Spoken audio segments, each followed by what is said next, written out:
me, Jak and Daxter is a sense of freedom in various different ways. There's the exploration element, there's the openness of the world, there's the general sense of adventure, and yeah, on the surface, it may seem like any 3D platformer where you drive the story forwards by collecting things, in this case, power cells and precursor orbs, the currency of the game. But when you actually play it, you realize that it's so much more. Even almost 20 years after I first played it, it's still one of the most vibrant and just purely enjoyable games I've ever played. And more importantly, it does not get the love it deserves. Yes, I know Naughty Dog have far more notorious series like Crash Bandicoot and The Last of Us and Uncharted, and Jak and Daxter gets some love, but honestly, I don't think it's enough. If you also played this game when you were younger, the chances are you'll know exactly what I'm talking about.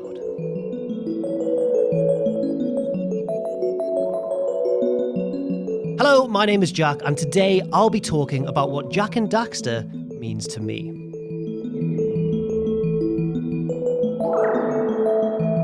My first impressions of Jak and Daxter they blew me away, really. I first played it at the age of about 9 years old, probably the last few years of primary school or junior school. I think I got it as a gift for Christmas or a birthday. I can't quite remember, but I do remember that it wasn't a game I'd asked for or maybe even heard of prior to playing it. I know that my dad picked it out, and he must have heard from somebody how good it was. And I know you're thinking, a parent picking out a game, what a disaster that could potentially have been, but it's not as bad as it sounds. My dad did know his games, or he did back then, he doesn't so much anymore. He liked SSX Tricky, he liked Wave Race 64. My dad's a pretty cool dude, as you might imagine from what I've just said. But no, I remember the first time I ever played Jak and Daxter, but I don't remember where I was. I remember that I wasn't at home. I was at a friend's or a relative's house, and I didn't have a memory card with me, a PS2 memory card. So I knew that whatever I did in the game, I'd have to do it again when I got home and decided next to play it, which might sound a bit annoying, but I remember within minutes of playing the game for the first time, I didn't care that I'd have to do those first few stages again because it was just that good. And my first impressions of it were all about the look and the feel, really. I'd only recently got a PS2. It was probably one of the first games I ever played on the PS2. And before that, I'd been a Nintendo 64 kid. Maybe that's actually why Jak and Daxter really stood out to me, because yes, I was enjoying this new generation of sports games and first-person shooters and all that stuff on the PlayStation 2, but I'd really been raised from a younger age on Mario 64 and Banjo-Kazooie and Ocarina of Time, these bright, colourful worlds driven very much by the quirky characters that inhabited them, rather like fantastical characters as well. Not much realism going on in those N64 classics.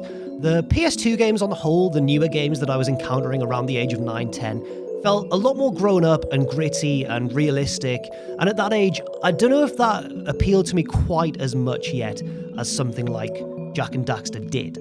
That's because Jak and Daxter was kind of like those Nintendo 64 games, but it was also very different at the same time. I love the characters and the dialogue, obviously, the more, immediate things that anybody would notice upon watching a trailer of the game, for example. But upon playing it, two things really stood out to me in particular. First of all, the graphics. There's no other way of saying this, really, but Jak and Daxter looked amazing for its time, and I think it still holds up pretty well today, even despite the sort of 2 decades that have since passed. The first area shows this off incredibly well.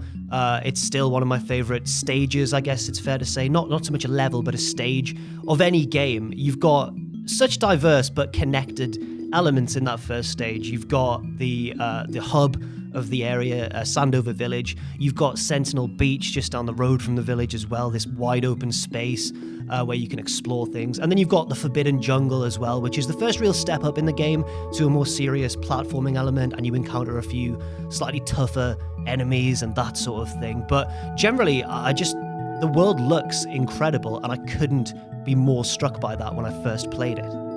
And the second big thing, apart from the graphics that really did stand out to me as well, was the feel of the game, the controls of the game, because it was so smooth. And I still think, again, it really holds up to this day. The controls are so simple, but they're so great as well. You've got all your standard things, really, and it doesn't branch too far from that. You've got a jump and a roll, and you've got 2 attacks, a short-range one and a more long-range, like lunging punch that Jak does while Daxter clings off the back of his hair. And that's it, really. You can do slightly more complex things once you learn how to roll into a jump or do a jump and then a spin in midair and that sort of thing. But generally, it's pretty simple and it takes minutes to really get to grips with. But because of that, the game works incredibly well because you're not thinking, oh, what button do I press to do this? What do I do to do that? You just kind of get a feel for it within a few minutes and then just go, and you're off exploring this incredible world, collecting power cells, beating up enemies and doing little missions for the townsfolk and running up and down the beach. And it's just so immediate an introduction and so effortless an introduction too.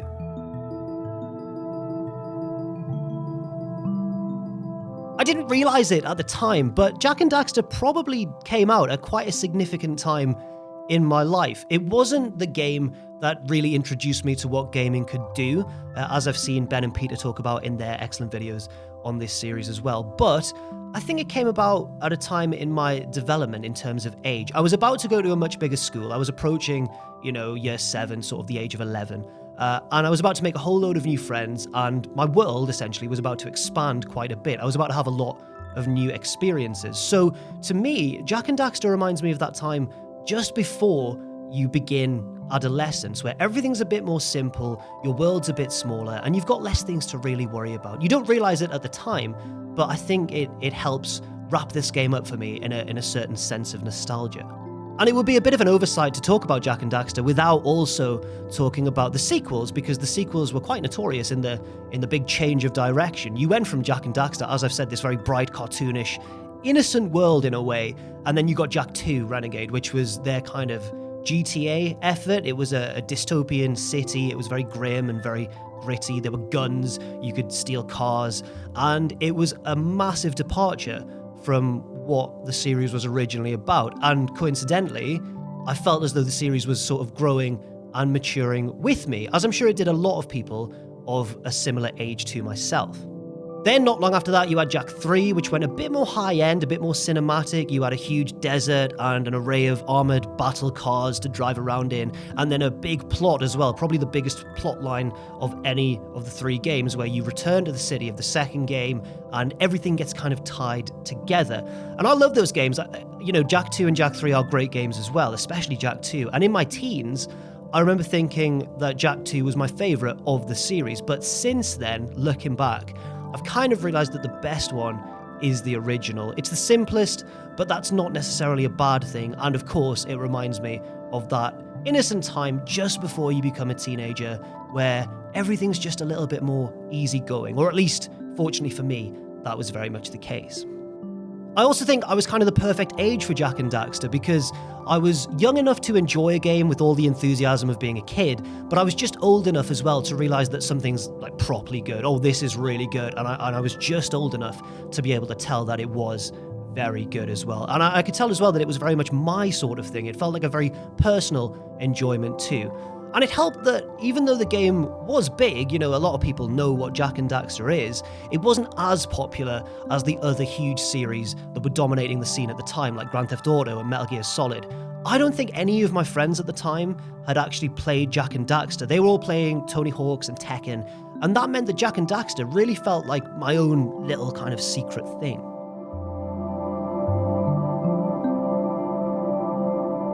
There was a particular moment for me when the game really clicked, and I realised that this was something much bigger than simply enjoying a game for how it looked and felt, and I was enjoying it on a far wider level. But to get into that, I do need to briefly explain the plot, so bear with me as I try to do this. So the protagonists, Jak and Daxter, live in a tiny seaside village called Sandover Village.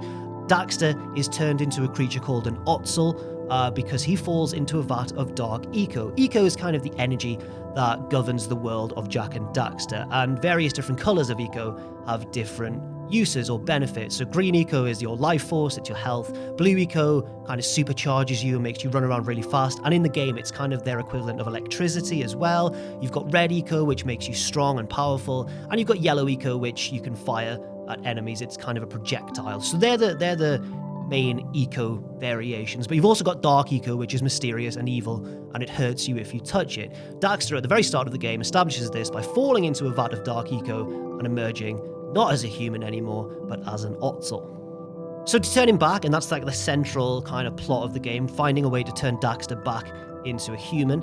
You have to travel north to visit Gol, the Dark Eco Sage, because each form of Eco has its own master, its own sage. You live with the Green Sage, who's kind of a father figure to you, and he sends you north to visit Gol, the Dark Eco Sage. And usually you just go to his citadel, his area, via a teleport gate in the Green Sage's hut.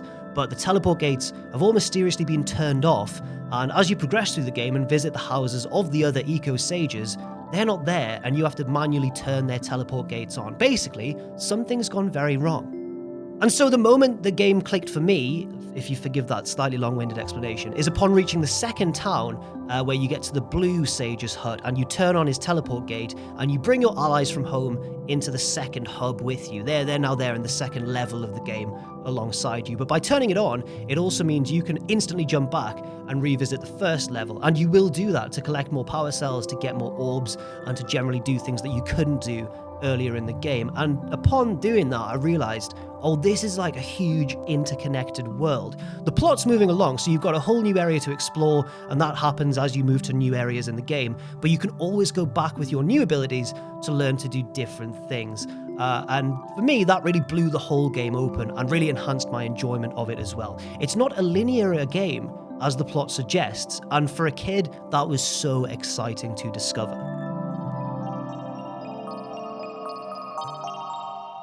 My favourite thing about the game isn't what I'd have maybe expected it to be, because primarily I consider myself a bit of a story guy, if that makes sense. I studied English literature at university, I work in wrestling, and my favourite moments from wrestling are often the culmination or high points of big stories. Most forms of entertainment I consume, I often value storytelling above just pretty much everything else. But that's not the case with this game. The story is arguably one of the weaker points of the game. It's very simple, and you achieve your goals by collecting things, as I've mentioned, cells and orbs. The orbs buy more cells. It's very cyclical and simple, but it's also not very dynamic. It doesn't inhibit my enjoyment of the game, but it certainly isn't one of the game's big strong points, its story. It's also not a very original story. It's quite basic, maybe even a bit cliched. There's good versus evil. There's you, Jak, the silent protagonist. There's Daxter, the wisecracking sidekick. There's the Green Sage, the old wise father figure. And there are some dark, gothic-looking villains, and there's some monstrous henchmen. And, you know, that's pretty much all there is to it, really. So to my surprise, my favorite thing about the game is not the story, but it's the setting. It's the world you're in. Again, it's not very original, but it's executed, in my opinion, very perfectly. There's, you know, a couple of villages and a beach and a jungle. There's a snowy mountain and a cave and a swamp and a volcanic crater. Basically levels that you'd find in most platformers. There's no underwater level though, which is, for me, a major plus. I still remember Ocarina of Time and the Water Temple, of course, which was not one of my favorite gaming experiences. But in Jak and Daxter, these areas, these relatively simple concepts, the village and the beach and the jungle, they all look amazing and are designed so well. And as you move around each one, it feels more like you're exploring and climbing around an environment of your own accord, more than just simply, you know, going through a level. There are more traditional platforming sections, but they fit in so seamlessly, and it just feels like you're doing it off your own back, not simply doing what the game wants you to do, even though at the heart of it, that's essentially what you are doing. Another one of my favourite aspects of the world is the interconnectedness of it all, which I did mention earlier, but I should also mention that there are no loading screens in Jak and Daxter, which is crazy. This game came out in the early 2000s. There might be a brief pause when you jump through a teleport gate, or you might need to ride the hover bike for a few minutes between two villages, and that gives the new village time to, I guess, load secretly in the background. But it's all connected, and it all feels so smooth and seamless. And once you've completed the whole game, I think it's true to say that you could easily travel from the very first, the first hut at the start of the game, all the way to the end of the game without interruption. And that's incredible, really.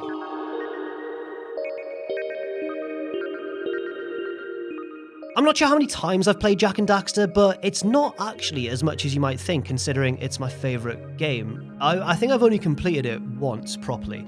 I didn't complete it the first time I played it because there were too many great PS2 games at the time and too many distractions for my very short, very childish attention span.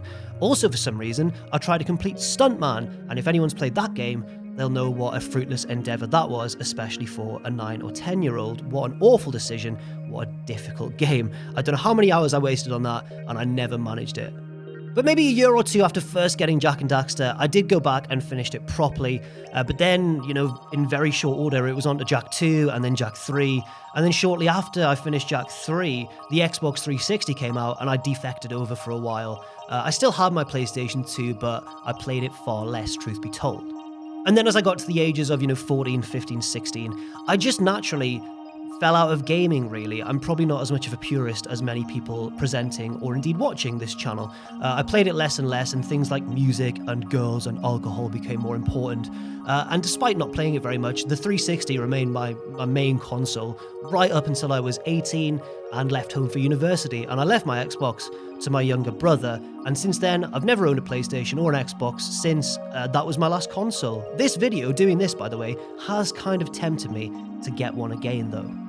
So that means that the last time I played Jak and Daxter, even though I can't quite remember when it was too long ago. It would have been probably as a student visiting home over summer or Christmas from university, and I probably didn't get very far in the game and probably just wanted to give myself a very short burst of nostalgia.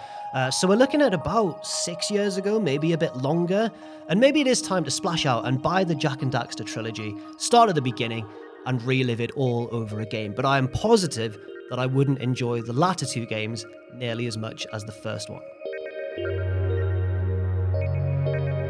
So now I'm going to talk about how I would sell this game to a new player. Maybe you've never played it yourself, and maybe you're considering giving it a go because of my glowing praise in this video. Well, I don't know if I ever really tried to convince any of my friends back in the day, back in junior school, to play Jak and Daxter, because remember, it was very much my thing and I wanted to keep it to myself. I remember arguing with my best mate in secondary school, who was a big Ratchet and Clank fan, that Jak and Daxter was better, and he would not budge. He would say things like, it's got more weapons, it's got a million guns and a robot, and you can do grinds with your boots, and oh, it's so cool. But Tom, come on mate, if you're listening, you know that Jak and Daxter's better deep down, come on now. But apart from him, I don't think I talked about the game too much with anyone, and I don't know if, I've never considered this before, but I don't know if I was maybe embarrassed because it's so lovely and colourful and happy. And, some of my friends were trying to convince their parents to buy them San Andreas, for example. And I remember actually being quite thrilled when Jak 2 got all dark and edgy and, guns and open world, because then it was seen as something cooler in everyone else's eyes. And at that age, it was important what your friends thought was cool. Unfortunately, that was just the case. But if I were to sell this game now, pitch it to a new player, I would say just pick it up and give it a shot. It won't take long to fall in love with it. And for me, it's that perfect medium between the colourfulness and the childish glee of those early sort of N64 classics, Mario 64, Banjo-Kazooie, mixed with the smoothness and the innovation of what at the time were newer PS2 titles. So it's the perfect medium, and I can't think of anything better really for me.